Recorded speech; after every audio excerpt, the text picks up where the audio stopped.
রাধে রাধে। আপনারা সবাই ভালো আছেন? সবাই ভালো থাকবেন।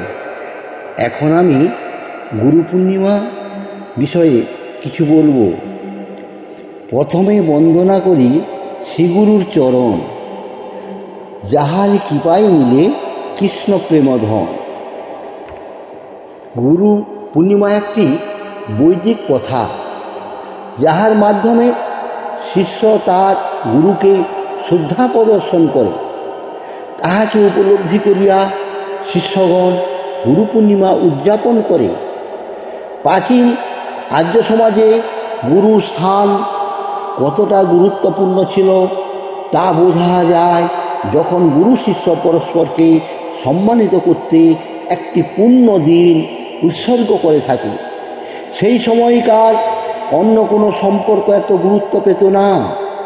সেই সময় থেকে আষাঢ় মাসের পূর্ণিমা তিথিকে বিশেষভাবে নির্ধারণ করে গুরু পূর্ণিমা উৎসব পালন করা হচ্ছে।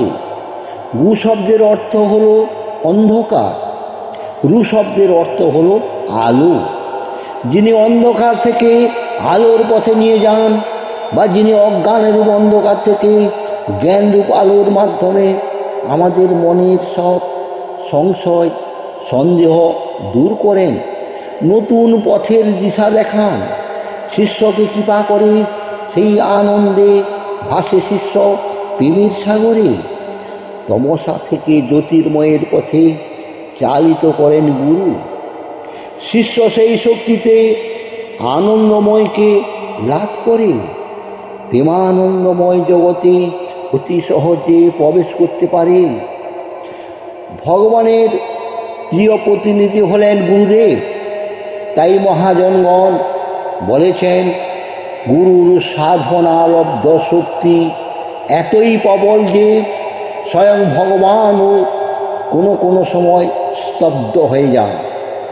গুরু রুষ্ট হলে কৃষ্ণ রাখিবারে নারী, কৃষ্ণ রুষ্ট হলে গুরু রাখিতে যে পারে।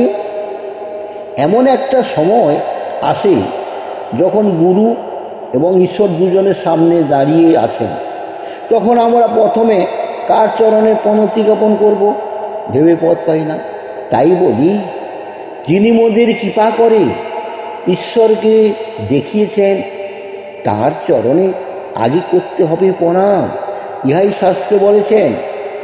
কারণ তিনি আমাদের ঈশ্বরকে চিনিয়েছেন, আমাদের সঙ্গে ঈশ্বরের সম্পর্ক কতখানি তিনি জানিয়েছেন। হিন্দু পুরাণে আমাদের শিবের মাহাত্ম্য, তিনি হলেন আদিগুরু। তার প্রথম শিষ্য হলেন 7 জন ঋষি: অত্রি, বশিষ্ঠ, পুলহ, অঙ্গিরা, পুলস্ত্য, মরীচি ও ক্রতু।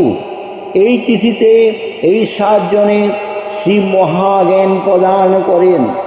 তাই আদিগুরু হলেন তিনি শাস্ত্রানুসারে।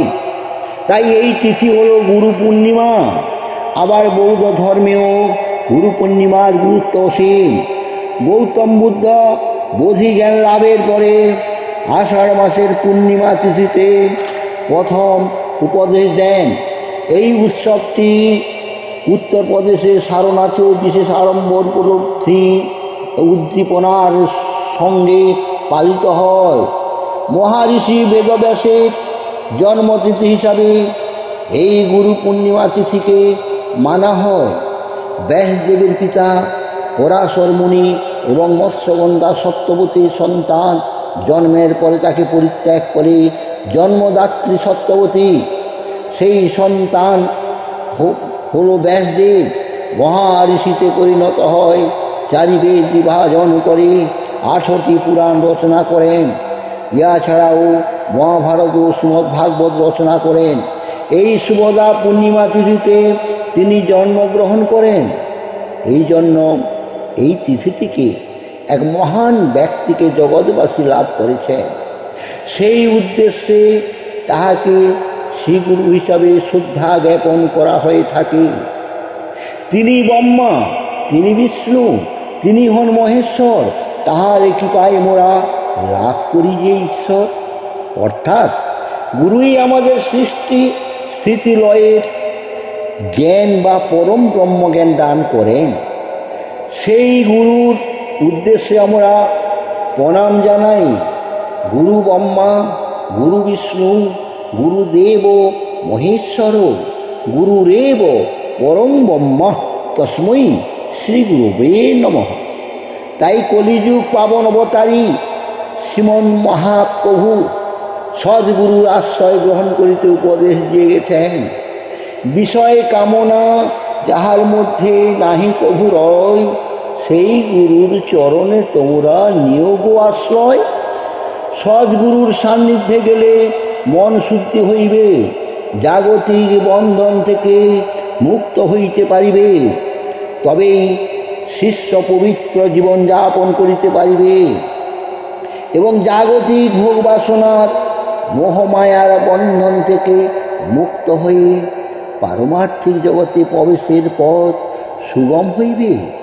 যতক্ষণ না গুরুর প্রতি ভক্তি, শ্রদ্ধা, বিশ্বাস, ভালোবাসা না আসছে, ততক্ষণ পর্যন্ত দুর্লভ কৃষ্ণধন প্রাপ্তি সম্ভব হচ্ছে না।